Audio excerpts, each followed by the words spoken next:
Hello everyone, how are you doing? This is MD Tech here for another quick tutorial. In today's tutorial, I'm going to show you how to hopefully resolve if your MacBook is not connecting to an iPhone hotspot. So this should hopefully be a pretty straightforward process here, guys. And without further ado, let's go ahead and jump straight into it. First thing I recommend doing would be to restart both devices and then attempt to connect and see if that just resolved the problem. Something else we can try as well, and I'd recommend doing this on your iPhone as well, would be to select the Apple icon up in the menu bar and then select System Settings.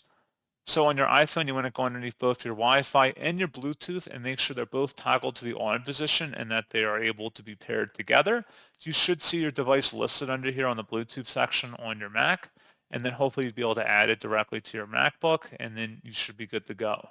So as always, thank you guys for watching this brief tutorial. I do hope that was able to help you out, and I do look forward to catching you all in the next tutorial. Goodbye.